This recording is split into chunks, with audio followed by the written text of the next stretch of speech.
Oh, welcome, Donald, to the Data Revolution tour, all wonderfully rebranded in the new Click colours. Yeah. How's it been going so far? I mean, you've done a few events already, haven't you? I have done 4. This is my 4th event on the tour. Yeah, so I did the first one in Frankfurt.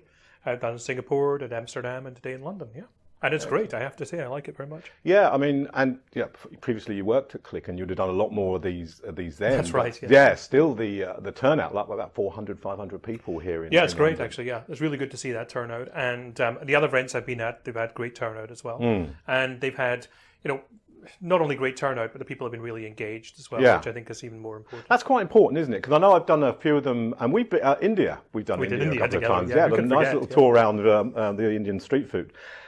Is that engagement? And you find that's different from country to country, don't you? I mean, India, I find they're very quiet, but actually they are very engaged. Oh, absolutely. Yeah, I mean, and when you get down off that, they may be a bit quiet during the presentation, but when you get down off that stage, they're more likely to come up and actually hunt you down and talk a bit more about it. Right. Yeah. Yeah, and do you find that? I mean, because you go around the globe. Oh, there's yeah. extraordinary patterns. I mean, so in America, people will interrupt your presentation with questions. Never mind, Yes. anything How rude. else. I was once in Finland, and a journalist wanted to speak to me afterwards because people asked questions.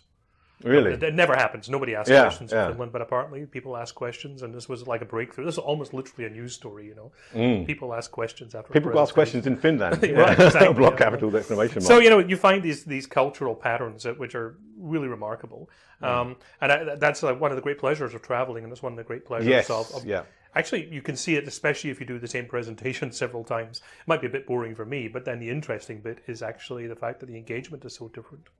Do you find that when you're doing your presentation then, do you find that you are totally scripted A to Z, or do you sort of change mid-flow depending on what the audience are doing? It's actually very different for me. When I say I'm bored, that's not actually true. Because I try to find examples from which are relevant to local economies, local businesses, things like that. So I tend to contact the local teams in advance and have a little discussion about what's going to be relevant, what points are going to land, Yeah. what not to say sometimes, things like that, kind of useful to know. So I do try and kind of localize it. I have the same message everywhere, of course. The message has to be consistent. Yeah. But you do try and kind of bring out the kind of local features. Okay. And then, of course, the other thing is you have the local content or the localization of it. But on the other hand, you are also trying to bring, to a certain extent, a kind of authoritative view. Yeah. Because if you're in Singapore, you don't just want to hear what's happening in Singapore. You want to hear what's happening in the rest of the world too. You want to bring that perspective. If you're in India, you want to hear about what's happening in New York or happening in London, of course. And so I find that kind of interesting. So your messaging now and your presentation, I managed to grab a little bit of it, is around AI. Now that's a very overused phrase, isn't it, at the moment? And it's like big data, it's like cloud. It tends to be everywhere, so maybe the waters are muddied. So what's your messaging around that, and what makes it real for you? That's another good point, because good presenters actually have something makes it real, energizes them. Right, yeah. Yeah. I mean, for me, so artificial intelligence, it's a greatly overused term. And a lot of what I see today called artificial intelligence is really pretty basic data mining or predictive analytics that we've been doing for years, You throw a neural net on it and you call it artificial intelligence. For me, there's two things about artificial intelligence that are really important. The first is that it should have a degree of emergent capability. Yeah. And what I mean by that is it's not just something which can be absolutely kind of programmed and the same input always gives the same output. Yeah. There's a kind of emergent property which comes from the fact that it's continuously learning. So the output you get this week will be different from the output you get next week. Yeah, absolutely. And there's a dichotomy in there as well, because there's the whole thing around we're scared of, this is going to take our jobs. Right. And people shy away from that. And then there's the other side where actually some people will shy away from human contact, like the self-service tills in a supermarket. Right, absolutely, yeah. So there's that. And what's your thoughts on that? Oh, well, I mean, absolutely. I mean, I knew this before I moved to America, but British are actually very restrained sometimes in doing things. I've never seen that. Never seen that. I have seen people, lining up in the rain, queuing up, of course, outside a cash machine, and the bank is open next door. Yeah. And why are they queuing in the rain, to use the cash machine? Because they don't want to go in and talk to a teller, because they shy away from that human engagement, And that seems to be pretty interesting. In America, I see the same thing with the self-service tills. People will go to the self-service till, not necessarily because it's more efficient, but because maybe in a sense it's less invasive, or they don't have to talk to someone. They don't want to talk to someone. Yeah, absolutely. But then what do you do with your life if you're not having human engagement? So the example I gave, I flew into London City Airport, I grabbed an Uber, I drove to my hotel, I had a nice conversation with the driver. Yeah. And we talk about Uber, we talk about what's happening in London. We talk about the building work that's going on and things like that. We have to just have a conversation. Now, if all I wanted was to get from the airport to the hotel, then of course a self-driving cab would be perfect. Yes. I wouldn't need to talk to anyone, or I could, phone my wife, or I could do work in the cab or something. I could do something else. In other words, I wouldn't need that human engagement and it would be fine. But then that's the question. What would I do with my time if I wasn't? When do you actually start living? Yeah. And that's a really strange thing for me, that we're constantly stepping back from human engagement, but stepping back into what? Stepping back into a world that's actually less and less engaged. And that really bothers me. Yeah. And so when I say this, that people say, will AI, kill take jobs, all their jobs, take our jobs? Take over the world. And my answer is always this, that yes, it will kill jobs. It'll kill the jobs of people we're not interested in. And to be very careful, it won't kill the jobs we don't care about. It'll kill the jobs of the people we don't care about. I quite often say this to people and they say, oh yeah, it'll kill the jobs we don't care about. That's not what I'm saying. It'll kill the jobs of the people we don't care about. Yeah. It's the lack of human engagement. In other words, it's not the technology that's going to make a difference, it's us. Yeah. And then we make that slip from artificial intelligence to augmented intelligence. Right. And the story around... and it actually wraps up very nicely with the data literacy story that we're hearing now, and with the announcement today by Jordan Morrow, around the fact that we're not taking the jobs away, but we're augmenting the human ability to be able to argue, to analyze, and we're sort of someone sat on the shoulder saying, well, what about this? What about that? Right. So that's slightly different, isn't it? So, and the data literacy message sits very nicely alongside that.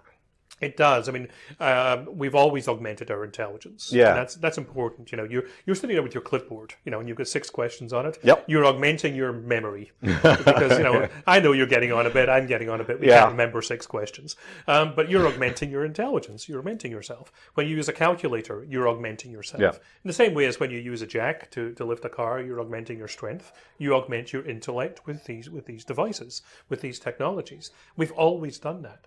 So the idea that somehow augmented intelligence is somehow new. Yeah. Well, of course, the specific technology is new, but the principle of augmenting human abilities is absolutely basic. But you can only really augment something, can you? If, first of all, we have an understanding, not a gut feeling, that's different.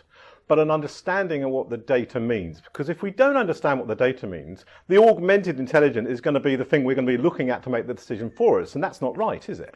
Well, that's true. I mean, you actually have to be able to have, so it's not quite a gut feel, but you do need to be able to have an ability to validate what's happening. Otherwise, you can be led astray really easily by these technologies. Yeah. You have to have a sense of validation. That is this believable? And that requires a degree of data literacy, which I think is kind of interesting. So in your travels, you don't just work for Click. When you're consultancy and so on, you travel around the world. What are you looking at? Honestly, looking at not just a buzzword that is coming up. That is something, because I'm always doing that, always sort of looking around the horizon and see, well, okay, what's going to be the next best thing? Is there anything on your horizon now that you would say that's around or coming up? The thing that really interests me is visual analysis. The ability to just analyze images and make sense of them. Something that we do as human beings completely naturally. Like the natural messaging we had a little while ago, wasn't it? Right, exactly. Like natural analytics messaging. Yeah. So, there's an app that you can get. It's called Count Me, I think. I think you find it on count.me or something, some app like that. And it literally counts things. Take a photograph of something. You can go to.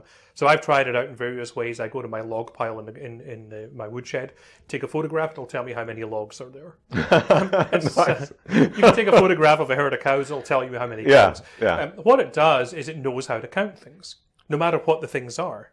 It just is able to detect patterns. Now, why is that interesting? Well, because that's actually a pretty fundamental capability that human beings can do.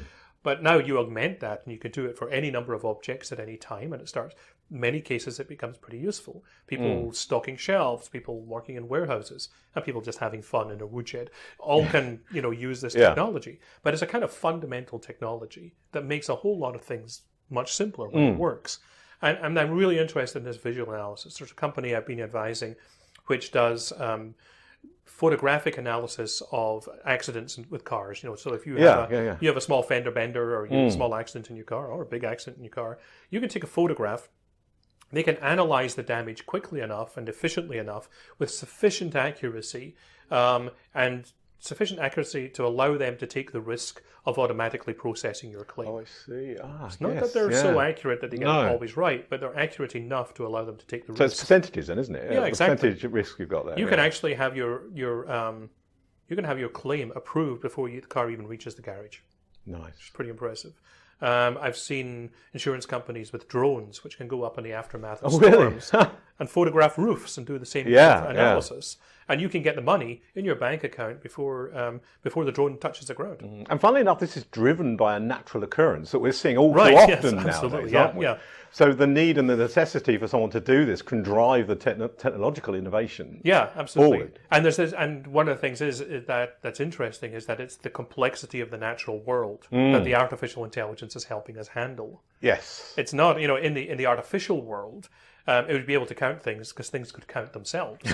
Yes. You put an RFID tag on something, and suddenly your stock taking is managed automatically. I can't put an RFID tag on every log in my log shelf. No, you can't. And I wouldn't try. I wouldn't try. No. So in some ways, the complexity of the natural world is being brokered for us by the intelligences that we're building. Yeah, and it's fascinating for me, and this will be another subject I'd love to talk to you more about, and we have done it in the past actually, around the way the brain works, and that natural analytics thing about the way we fill stuff in and is amazing. But that's we could be another hour talking about this. So what's next for Donald then? Donald Farmer, what's up next? Well, I'm trying to work less, but I end up working more all the time, and that's because I'm enjoying working. I enjoy doing that makes an amazing difference, doesn't it? It really does. Yes, and I choose to do what I do. I can always say no, and I rarely say no not because I need to, but because I enjoy it. And that is actually important because it means I get to see some technologies that are super interesting. I'm working on one project just now, for example, about how we enable